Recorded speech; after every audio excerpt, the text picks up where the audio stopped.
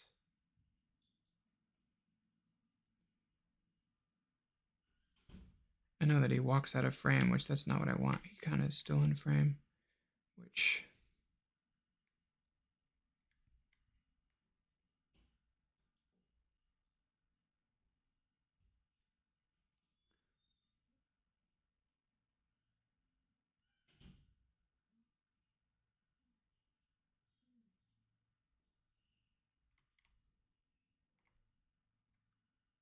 got you.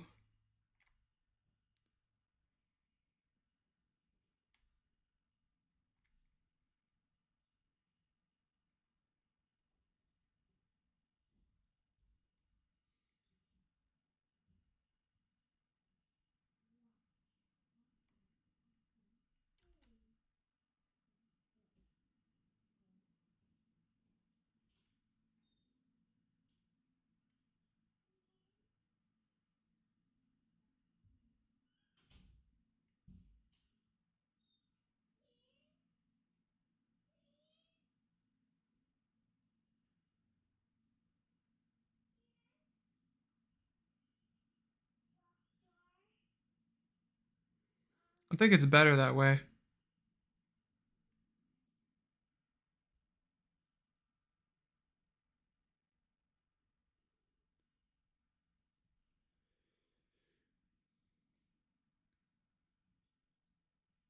Yeah, how did that leg catch up? Look at it, caught up. I don't like that at all. I don't like that it's like in front and then behind. It should just be behind always. Wait a second. There is a separation. Oh my goodness. Oh, they kind of spring together at that point.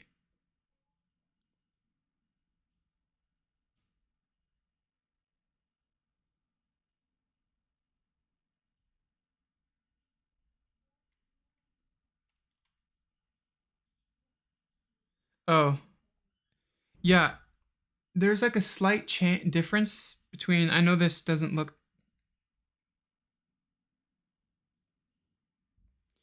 It looks kind of different, but that's because the lens is different. Because this is filmed horizontal and then cropped in. So this is probably what this lens was, but sideways. So it's kind of different. Like he's closer.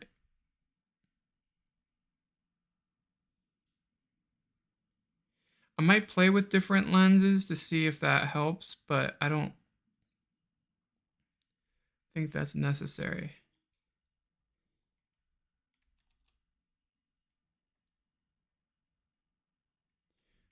I actually think.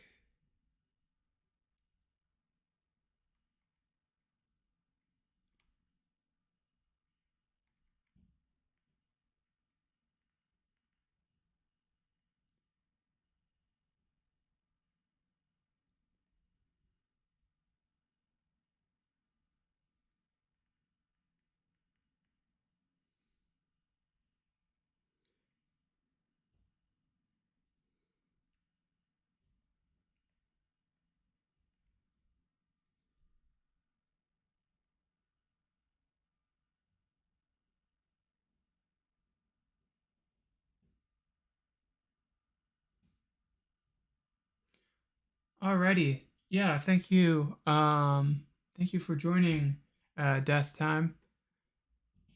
Um yeah, thanks for all your comments and thanks for you're basically adding content to these streams because like I mean, I guess I could rant and ramble off the top of my head, but it's really cool to have questions to answer and just making sure that's still working. So, yeah, thank you. Have a good one. I'll be back tomorrow and the next day around the same time. Alrighty. Have a good one.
Yeah, it's gonna be really cool.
So he doesn't get full extension here,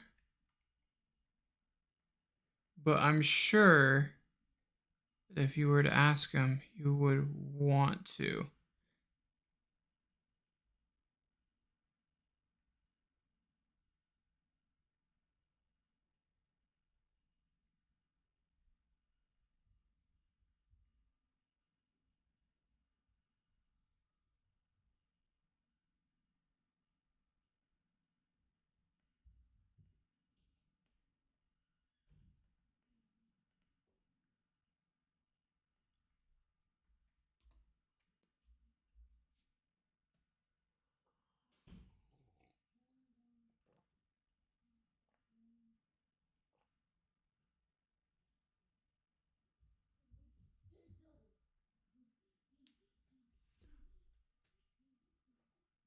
For sure.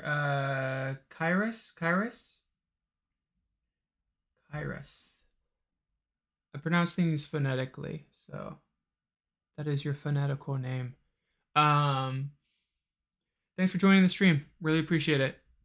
Have a great day, and I'm happy I was able to be helpful um, or insightful. Yeah, have a good one.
All right, time to do the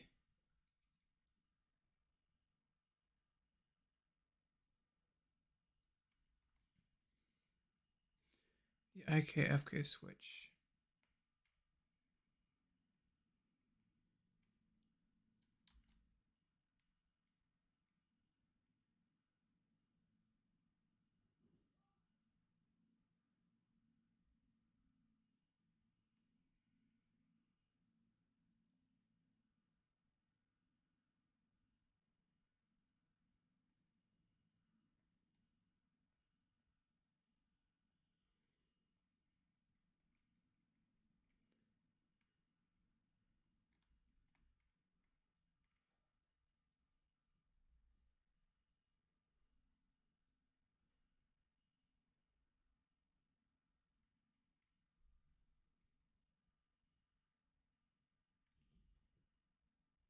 Oh, Cyrus. Bye. Bye, Cyrus.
That's so freaking cool.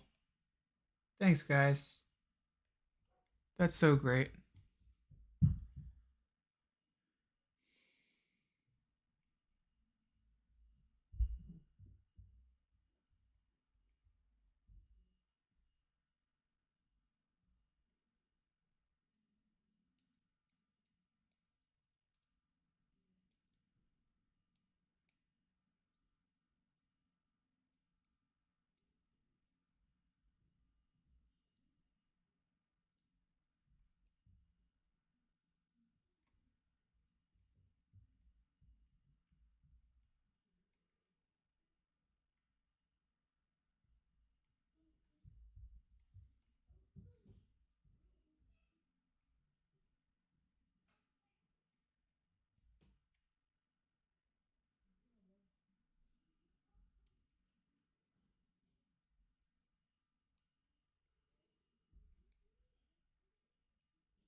Hi, Jester. How's it going?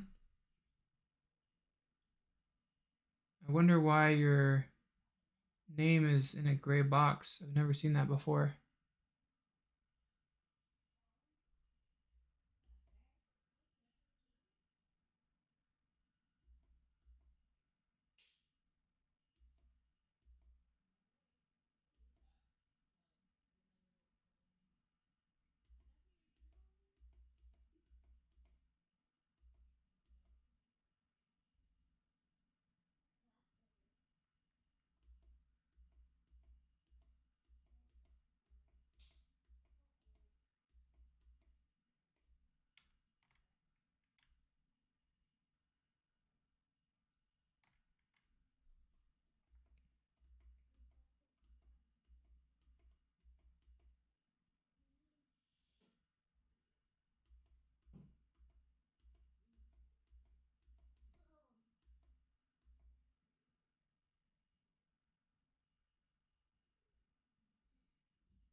Oh, wow.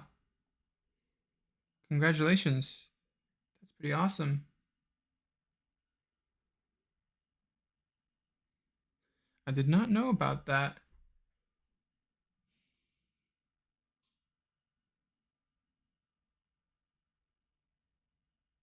Oh, really? That's great. Awesome. I'm happy to hear that. Why does this keep turning off? There we go. What brings you here, and what do you do on YouTube?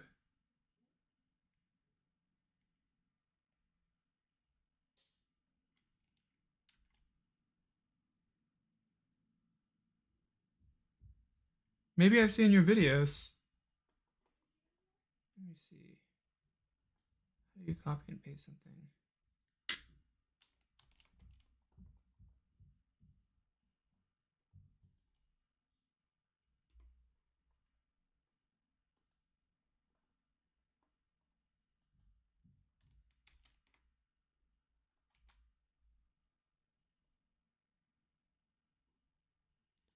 The Jester. Whoa.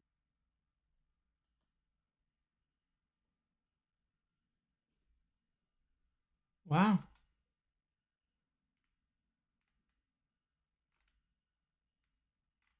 You do a lot of animation content.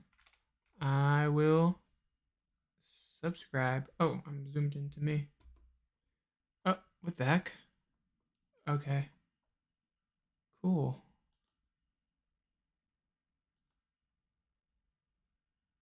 Oh, you're a 2D animator. That's awesome. Love 2D animation.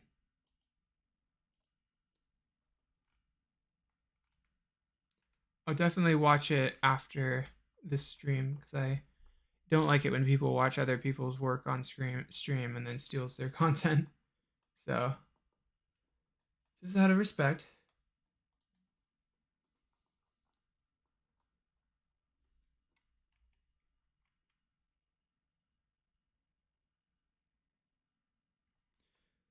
Well, I'm happy you're learning from me. So you're a 2D animator. Do you are you interested in trying out 3D animation? Because I have a lot of channels that I can recommend just to get you up off of the ground, and I'm sure your learning curve will be like extreme. Or maybe, do you already do 3D animation? Did I just ask that? Sorry, I've been streaming for a while. Okay, good. Let me see. Graph editor.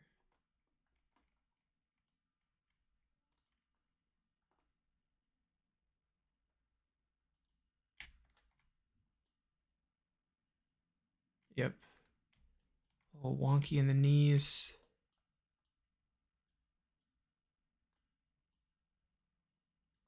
I do want to check the landing on that.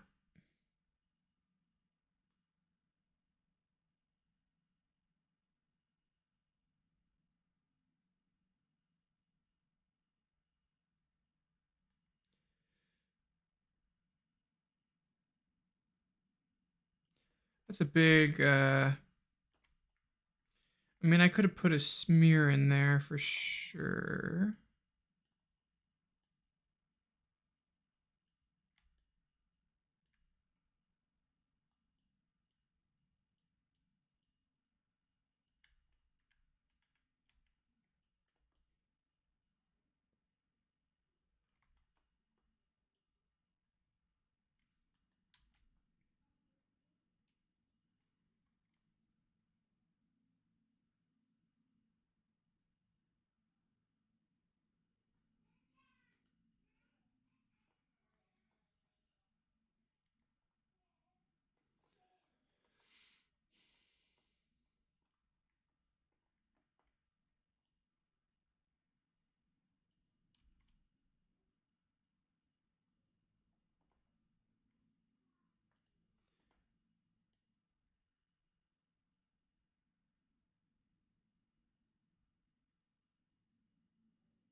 All right, I'm gonna try to fix the knees because I think that's what is causing that visual pop.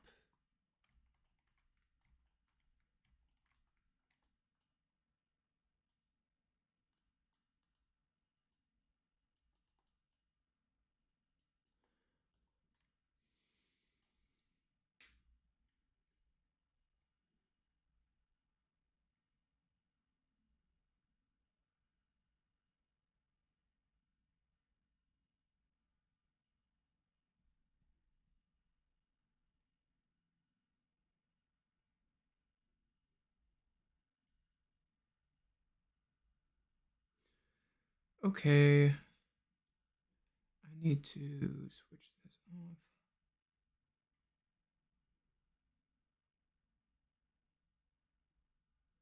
Cool. Now I can go up here, do a save preferences. Every time I open up my Maya, it forgets it. I think I have a setting on that does that.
I think that is too far that way.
Alright, that pop is gone. There's probably a pop on the other knee.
The thing that's weird is like I love the reference so much.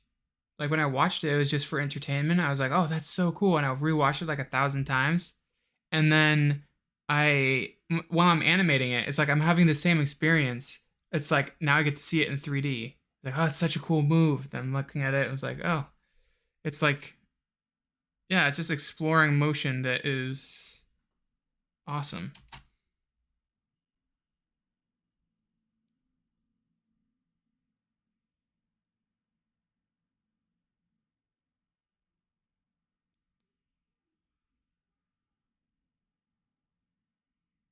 There's something unsatisfying about he like has a huge twist here and then he like halts.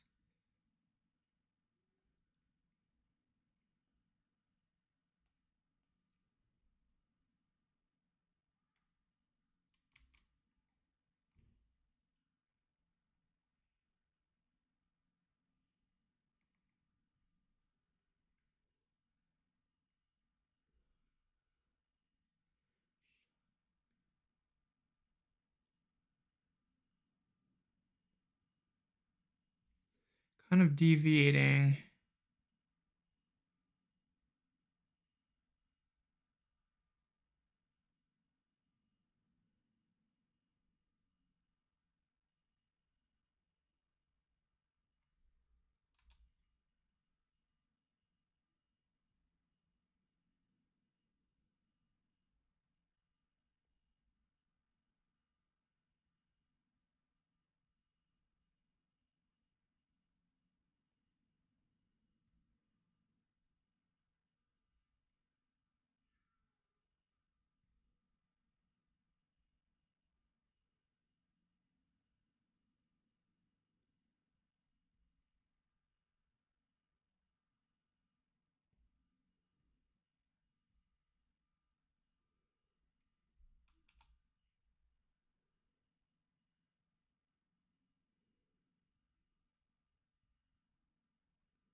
Should probably give that a save.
I don't know what's going on with my camera.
It's so good.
where the animation magic comes in.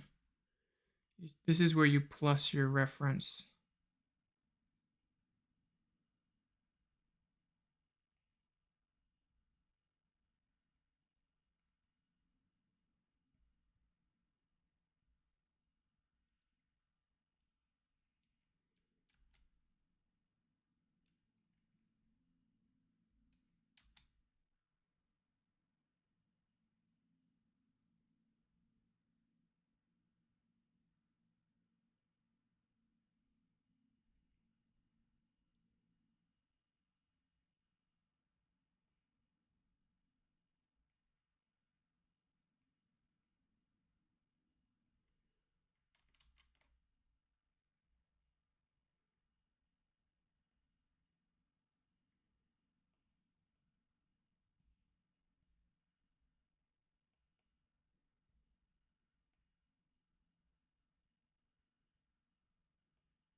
really want to push the, what's it called? This is where we're deviating from the reference. I really want to push the angle of the,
I don't know what's going on with that.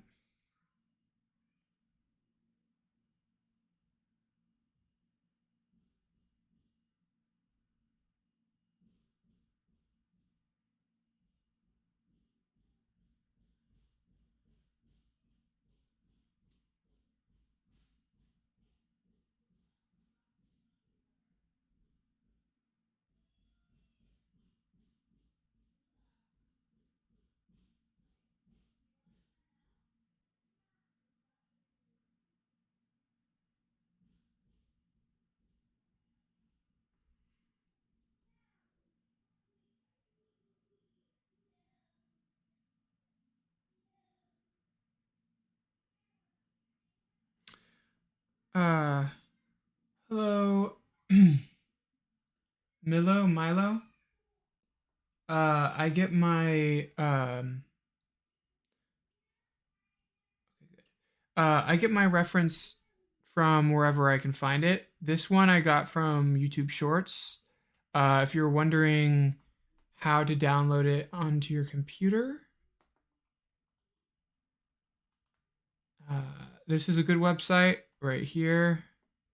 I'd be very cautious though, because oftentimes, like, try to have like an ad blocker or something up to remove any like download buttons, because I don't want anyone downloading viruses. But from what I know, this is working fine. Um, so yeah, loader2.com.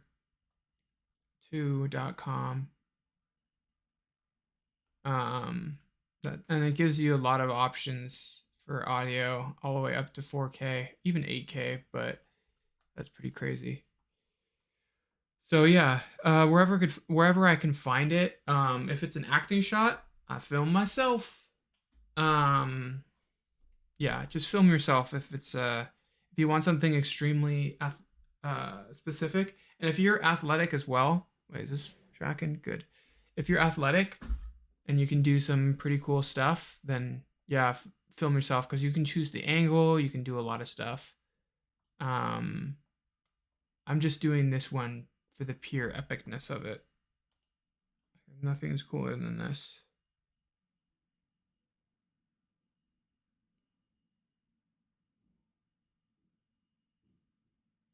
Anyway,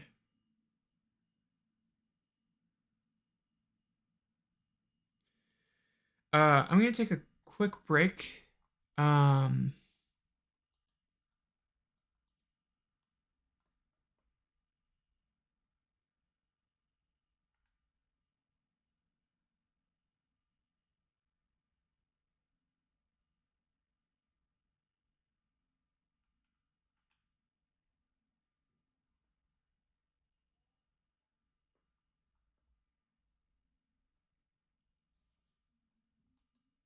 all right, cool. Yeah, I'll be right back. Wait, let's see. I actually want to turn it off for a second. Good. Be right back. Bye.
Oh, all right. Okay.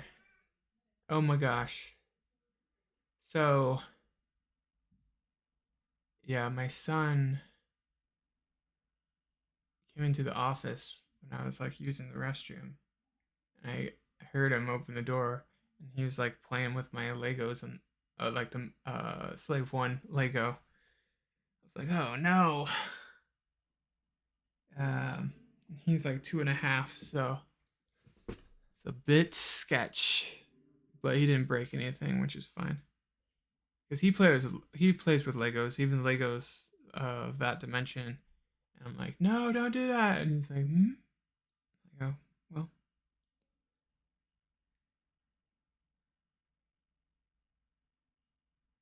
let's see.